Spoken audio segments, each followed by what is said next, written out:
ধুবুৰীত চলিছে ভূমি জেহাদ। ভূমি জেহাদ চলাইছে গৌতম কনষ্ট্ৰাকশ্যনে। গৌতম কনষ্ট্ৰাকশ্যনৰ মালিক প্ৰাক্তন বিধায়ক অশোক কুমাৰ সিংহি। এই অভিযোগ স্থানীয় ৰাইজৰ। আমি দেখিছো যে ধুবুৰী জিলাখনত গৌতম কোম্পানী এণ্ড অশোক কুমাৰ সিংহিয়ে এইটো মাটিৰ জেহাদ আৰম্ভ কৰিছে। তোলে য'তে মাটি পায় ত'তে তাত খামুচি ধৰে, মাটি লাগিব। নলবাৰীত অসমমালাৰ অধীনত নিৰ্মাণ কৰি থকা এটা পথৰ দুৰৱস্থা আমি দেখুৱাইছিলোঁ। কিদৰে নিম্নমানৰ কাম কৰা হৈছে পথটোত। গৌতম কনষ্ট্ৰাকশ্যনে কৰি থকা এই পথটোৰ কামক লৈ স্থানীয় ৰাইজৰ অনেক অভিযোগ। চলিছে দুৰ্নীতি অনিয়ম। এইবাৰ স্থান ধুবুৰী জিলাৰ চাপৰ। চাপৰত গৌতম কনষ্ট্ৰাকশ্যন আৰু ইয়াৰ স্বত্বাধিকাৰীয়ে ভূমি জেহাদ চলোৱাৰ গুৰুতৰ অভিযোগ উঠিছে।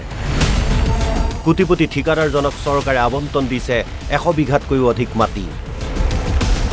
চাপৰৰ ধীৰবিলত চম্পাৱতী মিল্ক প্ৰডাকশ্যন কোঅপাৰেটিভ ছ'চাইটিক 112 বিঘা আৰু জমদুৱাৰত গৌতম কনষ্ট্ৰাকশ্যনক 6 বিঘা 4 কঠা চৰকাৰী মাটি আবণ্টন দিছে চৰকাৰে।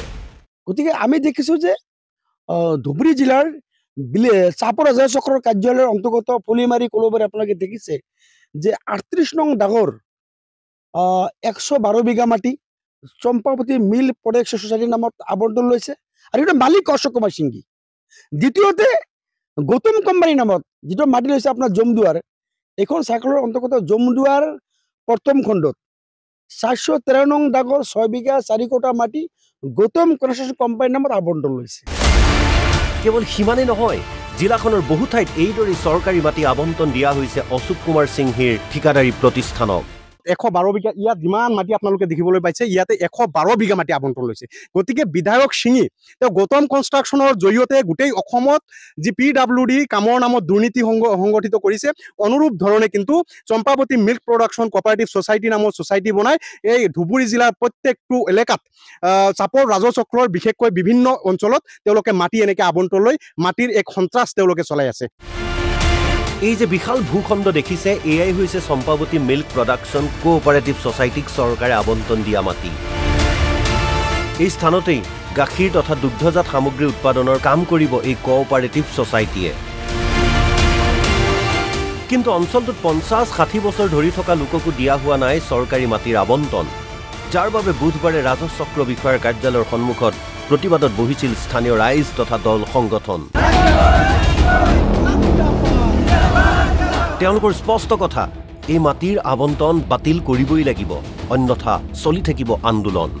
এইখন অঞ্চলত ইয়াতে আপোনালোকে ইয়াতে ঘৰবিলাক দেখিবলৈ পাইছে। এই মানুহবিলাক ইয়াতে 2 এবছৰ নহয়, 40-50 বছৰ 60 বছৰে ইয়াতে আছে আৰু একেখন ঠাইত নিগাজিকৈ ইমান দিন থকাৰ পাছতো এটুকুৰা মাটি মানুহে আবণ্টন পোৱা নাই। সেই সময়ত বিধায়ক অশোক কুমাৰ সিংহি কেনেকৈ চম্পাৱতী মিল্ক প্ৰডাকশ্যন ছ'চাইটিৰ নামত মানুহক মাটি আবণ্টন নিদিয়াকৈ কেনেকৈ এইখন ঠাইত তেওঁলোকে 112 বিঘা মাটি আবণ্টন লৈছে। গতিকে আমাৰ কথাটো স্পষ্ট, এই আবণ্টন বাতিল হ'ব লাগিব। আমি ইতিমধ্যে আন্দোলন কৰিছোঁ চাপৰ ৰাজহ চক্ৰ কাৰ্যালয়ৰ সন্মুখত।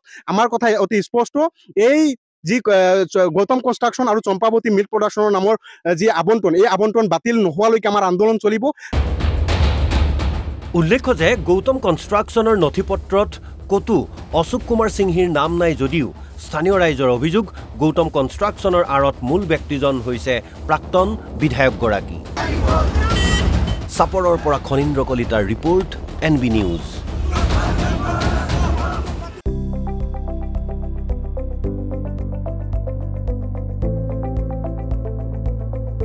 NB নিউজ, সহজ সৰল ভাষাত নৱভাৰতৰ কথা।